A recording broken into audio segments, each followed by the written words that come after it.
Malik, je n'avais pas dormi depuis plusieurs mois. Malik, qui est le représentant de la société civile dans cette activité importante. Parce que comme vous le savez, le G7 a essayé de balayer le plus large possible, de prendre toutes les communautés qui sont intéressées par cette question de l'économie sociale et solidaire, qui appartiennent, si on osait le dire, à l'Afrique d'abord, compte tenu de la sociologie africaine que nous connaissons, compte tenu de la façon dont l'Afrique fonctionne. Si on osait dire, si ce n'est pas parti depuis le XIIIe siècle, des artisans qui se manifestaient déjà pour prendre l'économie sociale et solidaire hors du continent africain, on aurait dit que c'était pour les Africains qu'on avait fait l'économie sociale et solidaire. Le secteur informel l'a pris en charge sur le continent africain. Je pense qu'on vient de rappeler les pourcentages de l'économie informelle et je pense rappeler le pourcentage ne serait même pas exact par rapport à la réalité des choses et du vécu de tous les jours concernant les femmes. Celle qui a ouvert la séance a dit partout où on nous trouve en tant que femme, à travailler, après le travail non rémunéré de la maison, le travail pour survivre aussi n'est pas toujours rémunéré ou n'est pas toujours bien rémunéré.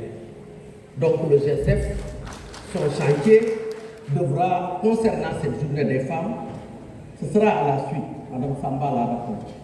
Que peut-on faire pour que le G7 apporte un jalon au niveau de la gouvernance mondiale concernant la prise en charge de la question du genre, de la question de la femme?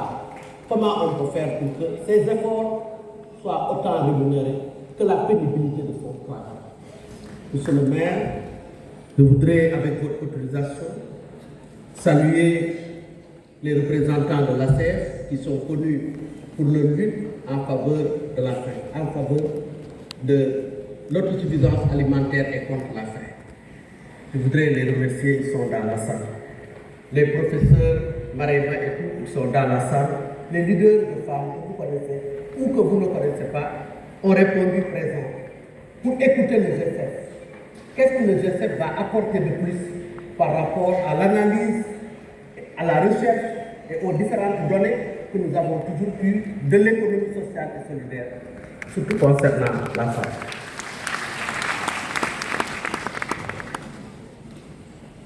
Je voudrais m'appesantir un peu sur,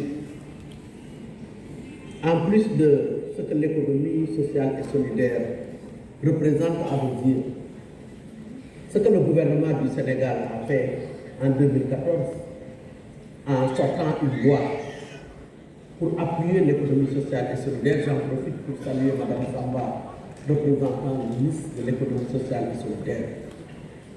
Évidemment, nous sommes très conscients qu'il faut des actes. Il faut un encadrement institutionnel pour avancer et la loi, c'est le sommet. On ne peut pas faire plus que ça.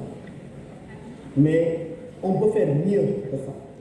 C'est-à-dire en accompagnant les lois avec des actions qui pourraient changer la donne et donner à l'économie sociale et solidaire, qui n'est pas nouveau, mais qui est nouvellement, en tout cas découverte, et qui mérite, monsieur le maire, beaucoup de travail de vulgarisation, beaucoup de travail de communication, beaucoup de travail d'appropriation, mais aussi circonscrire quels sont les différents domaines dans lesquels on peut intervenir pour faire de l'économie sociale et solidaire une chose qui impacte et qui s'adapte à nos réalités endogènes et à notre économie durable et à notre économie propre et à notre économie verte.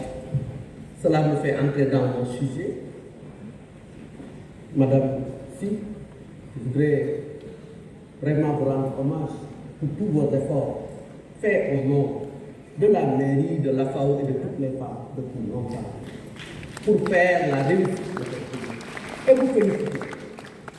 L'économie verte, en l'affectant à la FAO, que j'ai le privilège de représenter ici au Présidium, et qui sont venus des 14 régions du pays, sont dans la salle, elles ont apporté le poterie, elles ont apporté les vanneries, les poteries, les modes, l'artisanat d'art, parce que nous pouvons dire, sans risque de nous tromper, que le secteur informel est occupé littéralement et essentiellement, pour être un peu plus intellectuel, par l'agriculture et l'artisanat au niveau de nos différents pays.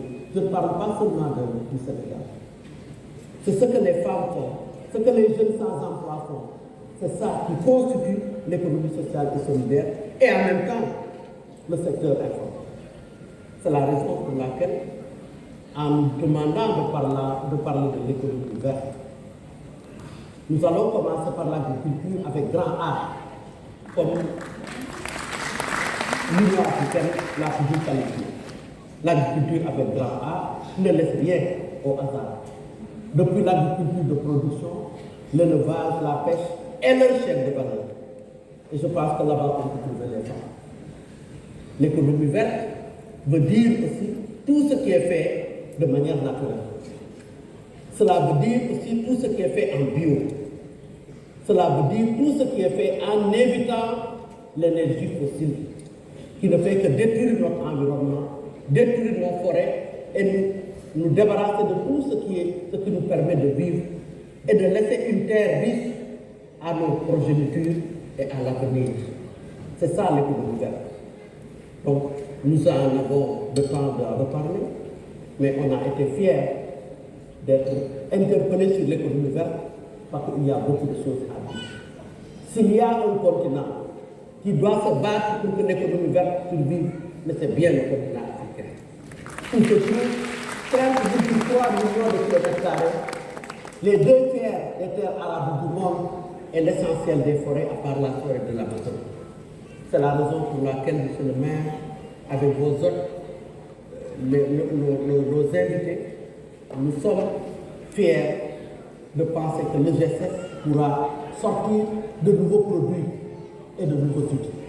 Madame Samba en a parlé, mais moi je pense qu'il faut un fonds du G7. Il faut un fonds du G7 pour aider la jeunesse et les femmes à ne pas dépendre des banques commerciales. Merci beaucoup, Madame Khady Falcale, présidente de la FAO, que l'on va retrouver. Elle fait partie de ces 6 championnes qui auront aujourd'hui l'honneur de partager leur expérience et surtout d'être les mentors de ces 18 leaders, jeunes femmes leaders qui nous viennent des 4 coins du monde. Alors, Wassal, ça m'a beaucoup dit, de beaucoup de gens qui ont Pourquoi, pour le symbole, elle a été la